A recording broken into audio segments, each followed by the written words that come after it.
प्रधानमंत्री नरेंद्र मोदी के संसदीय क्षेत्र में एक सनसनीखेज बातें सामने आ रही हैं।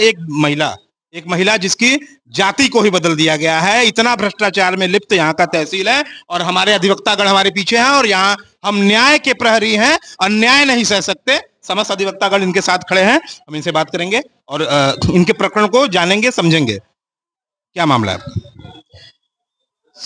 हम सेवा का पुत्रीन दो बहन रहे, एक बहन मर गई। यही सुन के खाली दो बहनें थी, एक बहन की मृत्यु हो गई। हाँ, वो खाली सुन लेनी कि दूसरा जात बना के हम लोग के पैसा नहीं, उनका हार्ट फेल हो गल, सदमा हो गल, मर गई। ये बात सुन करके, जाति की बात सुन, उनके मलाहिन बना देनी, हमके भरीन बना देलन।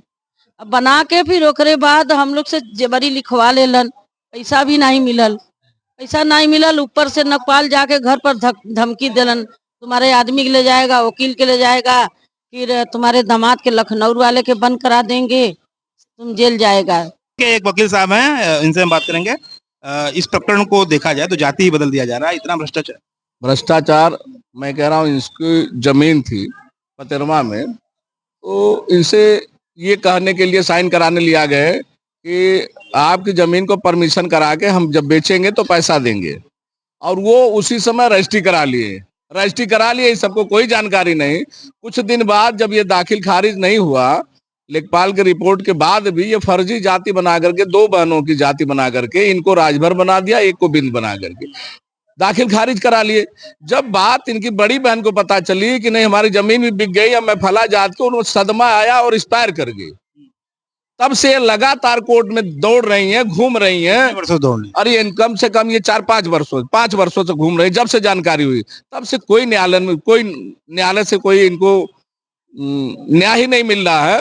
और तब से हमारे पास आई, मैं लगातार एप्लीकेशन दे रहा हूँ और उच्च अधिकारियों माने डीएम साहब को दिया। उस पर डीएम साहब ने कार्रवाई के लिए दिया। कार्रवाई के लिए शिवपुर न्यायालय में आया, शिवपुर न्यायिक प्रीति पांडे जी के यहाँ। प्रीति पांडे ने गोल मोल रिपोर्ट लगा के फाइल खारिज कर दिया, दाखिल दफ्तर करा दिया। आज तक न्याय नहीं मिला। ये लगातार न्याय के लिए घूम रही हैं। संपत्ति भी गई, जांच भी स्पष्ट नहीं हो पाया। इनकी बहन की जान भी चली गई। अधिवक्ताओं का आंदोलन है और अध्यक्ष रहे हैं तहसील के। जनता का ये जो लगातार मुद्दे होते हैं, आप लोग लगातार उठाते रहते हैं। हालांकि एक जन आंदोलन की भी जरूरत है, ऐसा नहीं लगता? नहीं, जन आंदोलन की जरूरत है और हम लोगों को जन आंदोलन का सहयोग की भी आवश्यकता है। जैसे कि आप पीड़ित पक्षकार हैं, तो हमें जब जानकारी इनके बारे में मिला तो हमने भी जो है एसडीएम साहब से मुलाकात की, तो उन्होंने कहा कि जात का सत्यापन करा लिया जाए। तो प्रीति पांडे शिवपुर जो है नायब है, वो जात का सत्यापन कराए बगैर फाइल को डिस्पोज कर दी। और लेखपाल जो है, जैसे इन्होंने कहा कि लेखपाल जो है जाकर के इनको अलग से धमकी चमकी दे रहे हैं कि आपको बंद करा देंगे, आपके पति को बंद करा देंगे। यहाँ तक कि लेखपाल इतना मनबड़ है कि उसका कहना है कि वकील को भी देख लेंगे। ये आपका कहना है। हम लोगों ने कई बार उस पर पहल किया, और जबकि इनका लंबा परिवार भी है। और ये कैसे संभव, जबकि माननीय प्रधानमंत्री महोदय, माननीय मुख्यमंत्री महोदय कहते हैं कि भ्रष्टाचार को हम 0 टॉलरेंस लेके चल रहे हैं, और लेकिन यहाँ तहसील में भ्रष्टाचार बढ़ता जा रहा है। हम कैसे माने? माननीय मुख्यमंत्री महोदय बराबर आ रहे हैं, माननीय प्रधानमंत्री महोदय बराबर आ रहे हैं। इसका मतलब आप माननीय प्रधानमंत्री महोदय, माननीय मुख्यमंत्री महोदय को तनिक भी आप समझ नहीं रहे हैं। इससे पहले भी आपने ऐसे आंदोलन किए हैं, उसमें क्या निष्कर्ष निकला? एसडीएम साहब से आपकी बातचीत होती रहती है? निष्कर्ष यही निकला, भ्रष्टाचार लगातार बढ़ता जा रहा है। ये पूरी तहसील मनमानी रूप से चलती जा रही है। अधिकारी पूर्ण रूप से जो है मनमानी रवैये से अपना कार्य कर रहे हैं। डीएम महोदय स्वयं लगाम नहीं लगा पा रहे हैं। एसडीएम की मैं क्या बोलूं?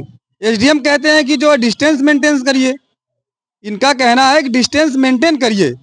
अभी आप इनके चेंबर में जाएंगे, करप्शन मेंटेन मत करिए, उसको डिस्टेंस मेंटेन करिए। डिस्टेंस मेंटेन करिए, करप्शन की बात मत करिए कि आप करप्शन यहाँ फैल रहा है। अच्छा, डिस्टेंस मेंटेन इसलिए करने के लिए कहते हैं कि आप करप्शन की बात मत करिए, डिस्टेंस मेंटेन अपने आप रहेगा, सब कुछ चलता रहेगा, कोई दिक्कत नहीं है। जिसका खामियाजा आप बुजुर्ग अपना जो है तो चल रही है। ऐसे तो तमाम केसेस चल रहे हैं, केसेस बहुत सारे केसेस हैं भैया यहाँ। और एक लाइन में अगर एक शब्द में कहा जाए तो भ्रष्टाचार की जननी है तहसील। जितने पीड़ित हैं आप देख लें, सारे लोग परेशान हैं। और बिना पैसा दिए यहाँ कोई काम नहीं हो सकता, चाहे कुछ भी काम हो। ये है एक आंदोलन और बाकी देखिए तमाम आप भीड़ दिखाइए, दूर दूर तक यहाँ काफी भीड़ आई हुई है, उसे भी आप दिखाइए। और कितनी परेशानी है तहसील में, ये तो सर्वविदित हो गया है।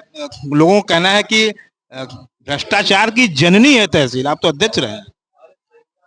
हाँ, ये सच्चाई तो है, इसमें कोई गुरेज नहीं है मुझे कहने में कि तहसील सबसे निचले स्तर का भ्रष्टाचार यहाँ से शुरू होता है। शुरू कहाँ से होता है? इलेक्पाल से शुरू होता है। कोई भी इलेक्पाल किसी भी बैनामे में जब जांच होती है, इलेक्पाल की जब रिपोर्ट लगती है, तो इलेक्पाल मौके पर नहीं जाता है, उसके कारखास रखे हुए कारखास व्यक्ति वहां जाते हैं, रिपोर्ट लगाते हैं और रिपोर्ट के लिए क्या करते हैं? उससे धन उगाही करते हैं। बैनामे का रेट है 5 लाख रुपया, तो भैया 5,000 दे दो। 10 लाख रुपया है मालियत, तो 10,000 दे दो। इस हिसाब से वो रेट फिक्स होते हैं और उससे रेट लिए जाते हैं, क्योंकि उसको आप पकड़ नहीं सकते हैं, क्योंकि वो तहसील के जो इलेक्पाल हैं उससे रखे गए कर्मचारी जाते हैं मौके पे।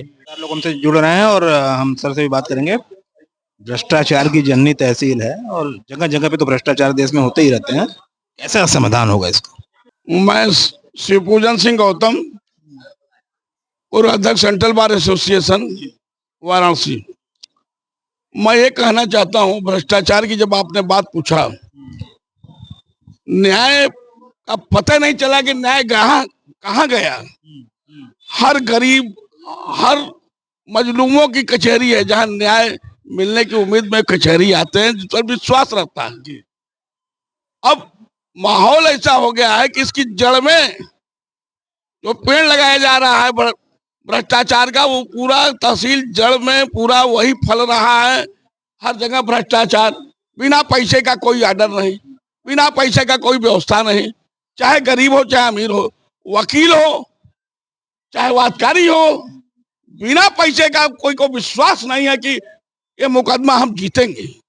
यहाँ तक जनता परेशान है और इसके लिए कोई भी लड़ाई लड़ने होगी, हम आगे रहेंगे। यहाँ ऐसे ऐसे बैठे हुए कि उनके ऊपर उसका कोई असर नहीं है, बिना लात जूते का असर नहीं पड़ेगा।